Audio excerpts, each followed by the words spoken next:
O que é um extremista? Aparentemente, um extremista é aquele que está distante de posições extremas. Mas não é tão simples assim. O marxista e crítico literário inglês Terry Eagleton afirma que nem sempre o centro moderado é o melhor lugar para se posicionar. Há uma posição moderada entre racismo e antirracismo, ou entre liberdade e escravidão? Se pergunta ele de maneira retórica. De fato, ficar no meio entre liberdade e escravidão, por exemplo, é defender algo como uma sociedade com um pouco de escravidão ou com uma escravidão moderada, uma posição certamente inaceitável, pelo menos para aqueles que defendem de maneira plena aquilo que chamamos de democracia. O problema com racistas e fascistas, segundo Eagleton, não é que estejam muito distantes do centro político, mas sim a natureza de suas opiniões. Segundo ele, as sufragistas, aquelas mulheres que entre o final do século XIX e meados do século XX lutavam pelo voto feminino, eram tidas como extremistas pela maioria dos homens daquele período. Eagleton está argumentando que aquelas mulheres estavam de fato distantes do centro político naquele momento histórico. Estavam defendendo uma posição extrema para o pensamento dominante. Mas os extremistas, de fato, se entendermos extremismo como sinônimo de insensatez, irracionalidade, violência, etc., eram os homens que iam para a arena pública para lutar contra o voto feminino. Eagleton parece estar afirmando, ao estilo do marxismo ocidental, marxismo de inspiração bem mais iluminista do que o marxismo-leninismo soviético, que alguns valores devem ser defendidos como se fossem valores transhistóricos e universais. Essa é uma posição simpática, mas não é uma posição fácil de ser sustentada. A natureza de uma opinião ou de uma ideologia política não pode ser abstraída, separada do modo como os seres humanos reais a avaliam, como se estivessem numa espécie de mundo ideal platônico. O modo como ela é avaliada muda de cultura para cultura e ao longo da história.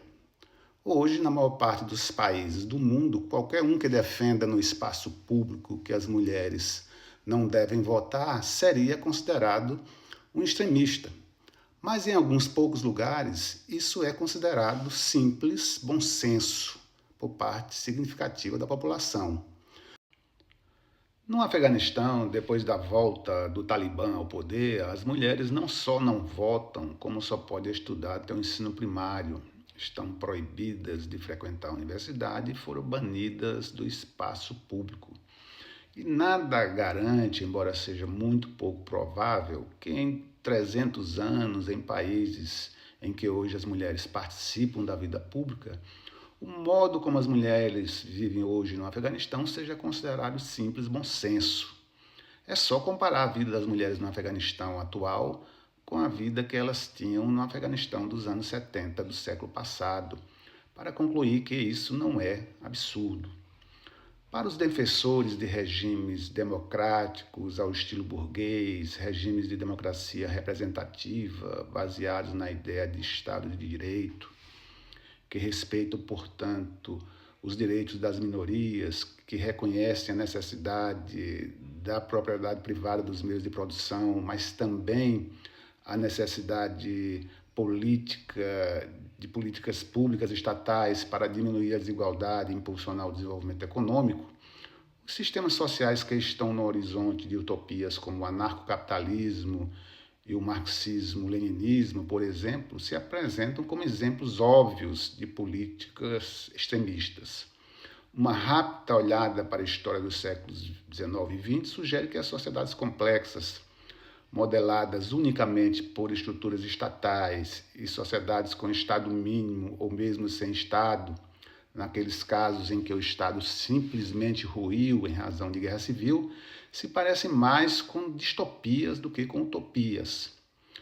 Os defensores de democracias representativas, e eu me incluo entre eles, não hesitariam em classificar as pessoas que defendem o anarcocapitalismo e o marxismo-leninismo como posicionamentos políticos extremistas, partindo da avaliação sobre a natureza dessas ideologias políticas. Para os seus críticos, elas são ideologias políticas simplórias, irracionais, dogmáticas, ideologias políticas que desprezam miseravelmente todo o conhecimento acumulado que temos sobre os seres humanos, a sociedade, a economia. Ideologias políticas caracterizadas por uma sinistra necessidade de pureza. Para uma delas, introduzir qualquer elemento estatal na sociedade é trazer o pecado para o mundo. Para outra, o elemento pecaminoso é qualquer coisa que lembre propriedade privada dos meios de produção. Mas sou muito consciente de que a avaliação de meus contemporâneos que classificam essas ideologias políticas como extremistas não tem valor universal, nem é imune às mudanças radicais que caracterizam a história humana e a subjetividade dos seres humanos. Não é impossível, embora seja pouco provável, que no futuro qualquer uma dessas ideologias seja dominante e esteja organizando a vida social em grande parte da humanidade. Qualquer uma delas, por razões que não parecem óbvias para nós que vivemos nesse início de século XXI, pode se tornar para as pessoas do futuro simples bom senso, o modo como o mundo deve ser, um mundo normal. Na verdade, não precisamos esperar pelo futuro para acompanharmos esses processos fascinantes e algumas vezes ameaçadores, a depender da perspectiva de quem olha, por meio dos quais aquilo que era tido como extremo, anormal, irracional, passa a ser definido como bom senso, normalidade, racionalidade. Esses processos sempre estão ocorrendo nas sociedades humanas, mas em alguns momentos históricos a frequência e a intensidade aumenta visivelmente. Estamos vivendo um desses momentos. Diversas posições e movimentos políticos que há poucos anos seriam considerados extremistas estão se normalizando para amplos setores sociais no Brasil e em outras partes do mundo. Vários movimentos políticos contemporâneos que são classificados como extremistas por leigos, estudiosos da política, o trumpismo, o bolsonarismo, o movimento de Milei na Argentina, os extremismos de direita na Europa, os movimentos de supremacia branca, estão se normalizando. Milei, como era de se esperar, não tentou implantar o anarcocapitalismo na Argentina, porque, entre outras razões, isso implicaria na perda de seu emprego, e sem governo e sem Estado, afinal, não há presidente e, portanto, não há salário e não há poder pessoal. Mas o simples fato de alguém que se diz anarcocapitalista conseguir ser eleito presidente de um país como a Argentina diz muito sobre os tempos em que vivemos. Aqueles que acompanham com atenção o mundo político contemporâneo não poderão deixar de notar que a capacidade de fascinar daquilo que hoje consideramos extremismo político está em alta. Embora seja notável a crescente popularidade de influenciadores que pregam o marxismo revolucionário nas redes sociais, é principalmente o extremismo de direita que tem mobilizado e fascinado os jovens.